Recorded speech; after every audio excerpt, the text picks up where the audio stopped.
नमस्कार, आपका education world EW YouTube channel में फिर से स्वागत है। चलिए डिजिटल लिटरेसी के चौथे लेक्चर पर चलते।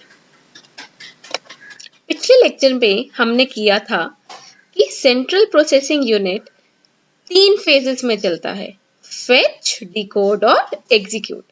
पहले वो सारी इंफॉर्मेशन को लेता है मेन मेमोरी से, फिर दूसरे भाग में वो क्या करता है, उस इंफॉर्मेशन को कंप्यूटर की भाषा में कन्वर्ट करता है। फिर जब कंप्यूटर को समझ आता है कि हमने ये काम करना है, कंप्यूटर उसे करना स्टार्ट करता है।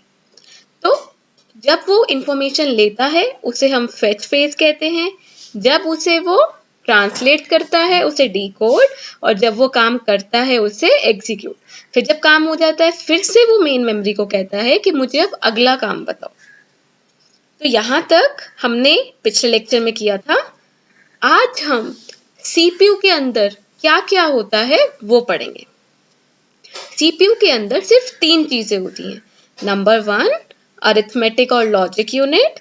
हम मैथ्स पढ़ते हैं, मैथ्स में हम अरिथमेटिक पढ़ते हैं। तो सीपीयू के अंदर जो भी सारी मैथ्स की कैलकुलेशंस करता है वो किसका काम है? अरिथमेटिक एंड लॉजिक यूनिट का।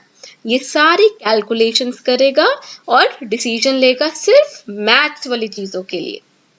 दूसरा भाग कौन सा है इसका? Control unit.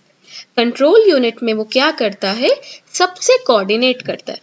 वो सब, जैसे अगर सपोज करो मैं आपको एक काम दे रही हूँ कि ये काम करना है, कर काम आप ही रहे हो, लेकिन मैं फोन करके पूछ रही हूँ कोई प्रॉब्लम तो नहीं है, सब ठीक है, काम हो रहा है। तो कोऑर्डिनेट करने का मतलब होता है साथ साथ में पता करना कि सब ठीक से चल रहा है, कंट्रोल करना। अगर नहीं चल रहा है तो फिर वो क्या करेगा, क्या करना चाहिए ताकि वो ठीक से चले। तो ये सारा काम कंट्रोल यूनिट का है। तो बेसिकली सीपीयू में जो काम करता है वो है अरिथमेटिक एंड लॉजिक यूनिट, जो काम को संभालता है, चेक करता है कि सब ठीक चल रहा है, सबसे कोऑर्डिनेट करेगा। आपका काम ठीक चल रहा है, आपका काम ठीक चल रहा है, कोई प्रॉब्लम तो नहीं आ रही। और रजिस्टर्स, जैसे हमारे कंप्यूटर में बहुत बड़ी मेन मेमोरी होती है जहां हम कंप्यूटर का सारा डेटा रख देते हैं, उसी तरह सीपीयू में भी रजिस्टर्स होते हैं जिसमें सिर्फ सीपीयू का छोटा छोटा डेटा रखा जाता है। क्योंकि जो ये रजिस्टर होते हैं ये कोई बहुत बड़े नहीं होते, इसमें सिर्फ 1 बिट की इंफॉर्मेशन स्टोर कर सकते हैं, इसलिए यहाँ पे छोटी छोटी इंफॉर्मेशन को स्टोर किया जाता है।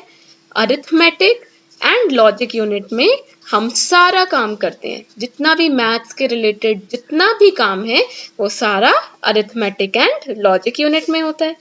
कंट्रोल यूनिट कोऑर्डिनेट करता है कि सारे जो प्रोसेसिंग स्टेप्स है, जो प्रोसेस चल रहा है, जो काम चल रहा है, क्या वो ठीक से चल रहा है। वो काम किसका है? कंट्रोल यूनिट का।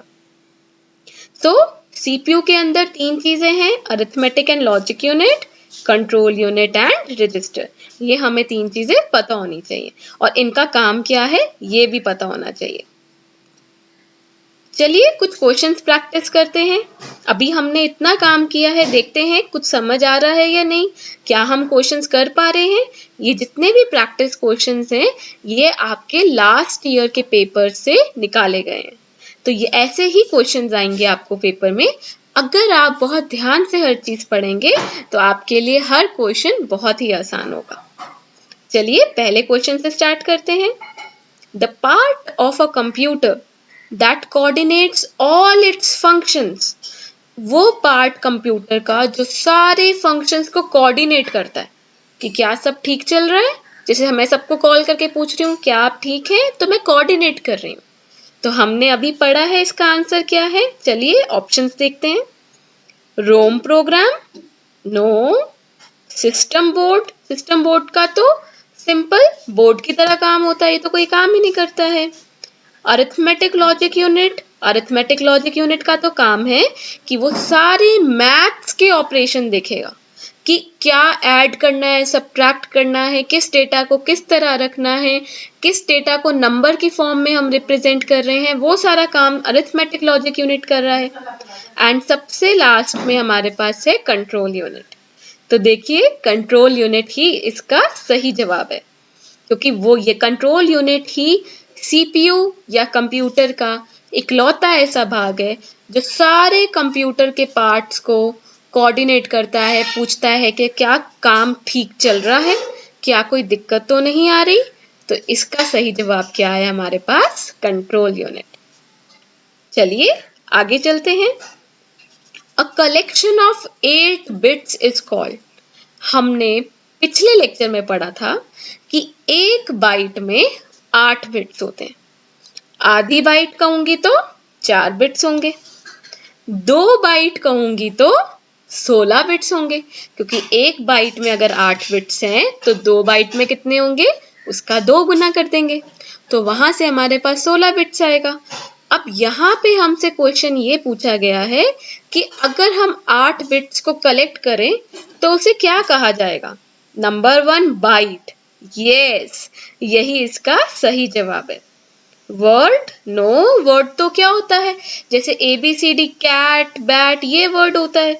रिकॉर्ड, मैं कोई भी डेटा को स्टोर कर रही हूँ ताकि मेरे को अगर कल को फिर से वो डेटा चाहिए तो मैं उसका एक रिकॉर्ड रख रही हूँ कि ये काम इस दिन इस समय पे हुआ, तो रिकॉर्ड तो वो होता है।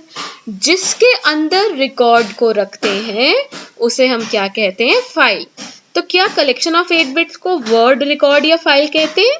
नहीं, इसका सही जवाब क्या है? बाइट। तो देखिए, अगर हमने अच्छे से पढ़ा हो तो कितनी आसानी से हम प्रश्नों के उत्तर दे सकते हैं। चलिए अगला टॉपिक करते हैं। अब आप कहेंगे सीपीयू तो पीछा ही नहीं छोड़ रहा है। पहले सीपीयू का बताया काम, फिर सीपीयू में क्या क्या होता है वो बताया, अब ये क्या चीज है? बस एक छोटा सा कंसेप्ट है सीपीयू का जो हमने और करना है। सीपीयू के अंदर एक घड़ी होती है, सिस्टम क्लॉक। जैसे हम इंसानों के अंदर दिल होता है जो थोड़ी थोड़ी देर बाद धड़कता रहता है और हमें पता है 1 मिनट में वो 72 टाइम्स बीट करता है, ऐसे धड़कता है 72 टाइम्स।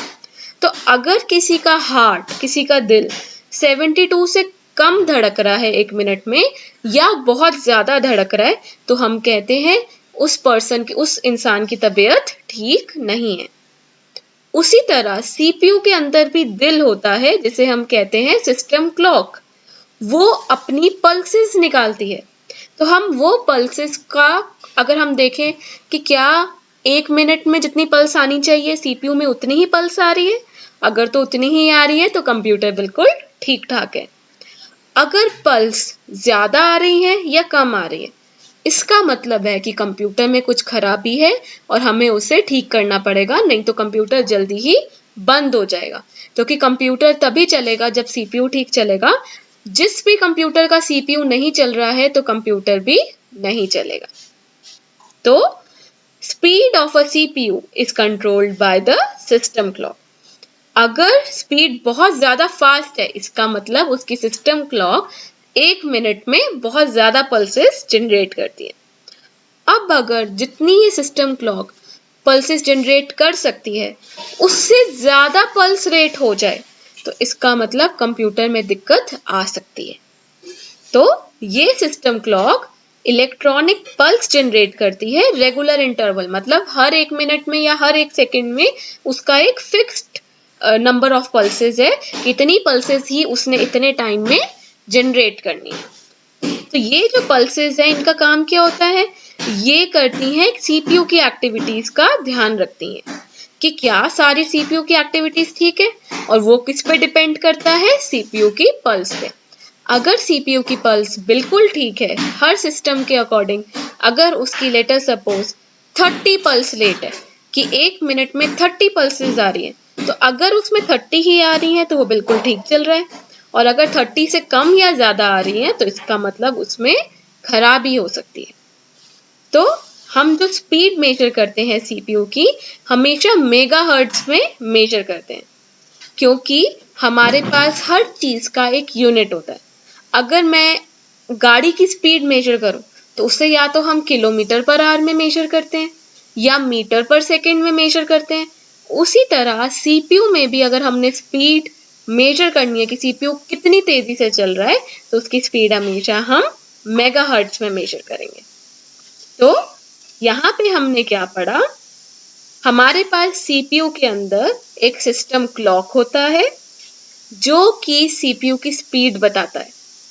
अगर वो सिस्टम क्लॉक 60 रेट का है तो दैट मीन्स 1 मिनट में वो 60 प्रोड्यूस करेगा पल्सेस। अगर पल्स रेट 60 से ज्यादा है, मान लो उसका जो यहाँ पे हमारे पास सिस्टम क्लॉक है वो उसका 60 का रेट है, बट जब मैंने उसका सिस्टम पे पल्स चेक किया तो वो 72 आ रहा है। सो इसका मतलब जितना वो कर सकता है उससे ज्यादा पल्स जनरेट हो रहा है। इसका मतलब हमें कंप्यूटर को जल्दी से जल्दी दिखाना चाहिए क्योंकि उसमें कुछ भी गड़बड़ी हो सकती है। फिर ये जो पल्सेस होती हैं ये सारी सीपीयू को जोड़ के रखती है। पल्स ठीक होगा तो सीपीयू अपना काम बिल्कुल ठीक करेगा। उसी तरह जैसे इंसानों में अगर दिल एकदम ठीक तरीके से धड़केगा तो हम कोई भी काम आसानी से कर सकते हैं, लेकिन अगर दिल बहुत ज्यादा तेजी से धड़क रहा है या बहुत धीमे से धड़क रहा है तो हमारी तबीयत खराब होगी और हम कोई भी काम ठीक से नहीं कर पाएंगे। तो यहाँ पे हमें याद रखना है कि जो स्पीड है सीपीयू की उसका यूनिट क्या है, मेगाहर्ट्ज। बाकी का हम अगले लेक्चर में करेंगे। धन्यवाद।